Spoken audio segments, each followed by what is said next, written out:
Hey guys, I had my appointment today with Bridget. She's my board certified lactation consultant.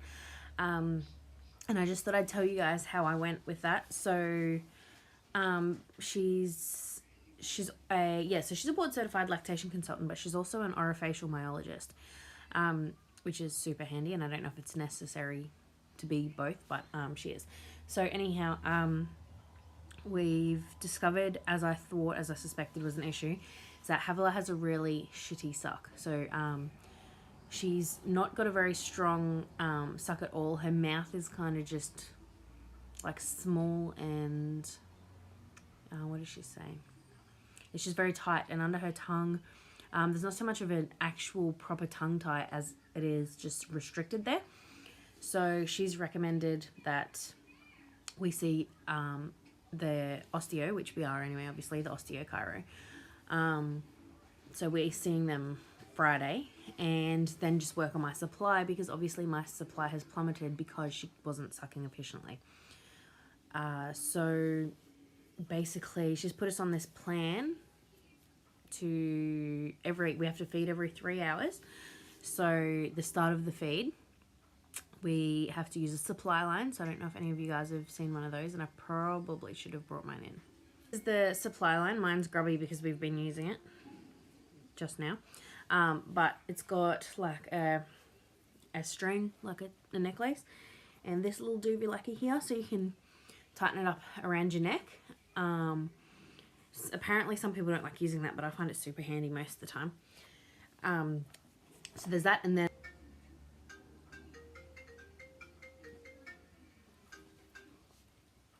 that goes around your neck. It has measurements down the side for when you fill it up, so there's like 50, 100, 150 or something like that. Yeah, that's exactly what it is, measurements. And then it's got this little duvalaki in here, and it's got tubes attached to that, and you've got two. You lock one into these little grooves here, and the other one you'll pull out and put into baby's mouth, and they'll suck on that along with your nipple to get the top up from in here, while also stimulating your breast, which they can't do with a bottle, obviously.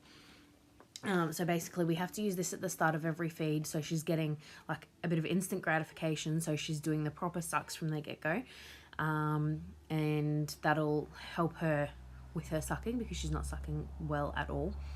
And at the same time, it's stimulating the breast properly to tell my breast I'm needing the milk. So basically we do that at the start of the feed. We're feeding for 30 minutes maximum, because otherwise she's just not doing good sucking, and she's tiring herself out. She's burning the calories. We're using 30ml top-ups at the moment in this. Feeding for 30 minutes, so 15 aside, or 10, 10, 10, whatever. And then after that, I'm waiting 20 minutes, and then I'm pumping for between 15 and 20 minutes. Or I guess if it were to the point where I was getting more milk, I would keep going until the milk stopped flowing. So that's what we're doing. Already today, it seems to have worked. Like, my nipples are starting to get sore, which some people say they shouldn't be getting sore from good latch. But the thing is because she hasn't been sucking properly, my nipples are sore from getting used to the friction again, I guess. So that's good. And also I felt her get her in let down before, and I got a let down in the pump, which I've been having a hard time doing. So that's already helped. That's already improved in a matter of a couple of hours. So that is super awesome. And basically we're going to do that for, I don't know why I keep saying basically. So we're going to be doing that for a week, and then I'll go back and see her again, and then we'll see how things are going from there.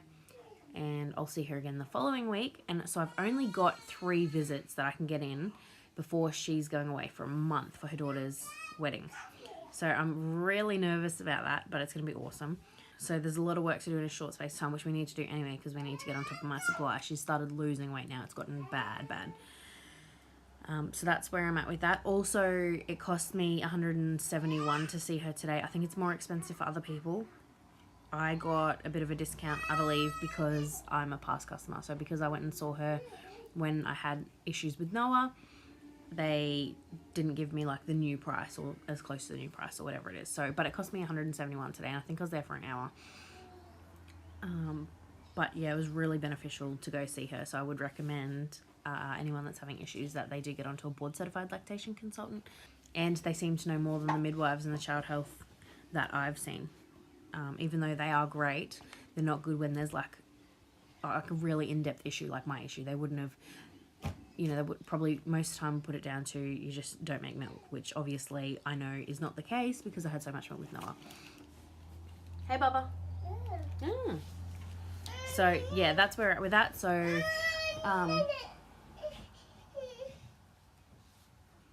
fingers crossed. I've only got about a week's worth of milk in my freezer for this plan, but that's ignoring. That's not counting any milk that I get from these pumping sessions. If I was getting nothing from these pumping sessions and still having to do the top ups, I would only have a week's worth of my own milk. So to top up with, and then I'd be needing to get a hand there. So I'm really hoping this works really quickly, not just that, because I want to get on top of it ASAP, because the first 8 weeks are really quite important. I mean, I know they say that you can get your supply back up anytime, but I believe, and I could be wrong, but I believe the first 8 weeks are pretty crucial with that. Noah's tickling the window. Noah, tickle, tickle? I don't know if you can hear that. He's trying to say tickle. Anyway, so that's where I'm at with that. I just wanted to let you guys know, and it could even maybe give some of you guys an idea of, I guess, and if you're having similar issues with letdowns and stuff like that, or other ideas of things to check. Because as I said, a lot of people just put it down to having a supply issue. Being my third baby and having had so many issues in the past and having such a good supply with Noah before I had the issues, I knew that wasn't the case, so I knew to look further. So hopefully it gives someone else an idea that it's not just you, it's not just your supply is the issue. Okay, so mine, I may still have issues after this, but for now that's that. And yeah, so definitely look in deeper, guys. It's not always just your body won't make the milk. Okay, it can be something bigger. So anyway, that's it, guys. I'll talk soon. See you later. Bye.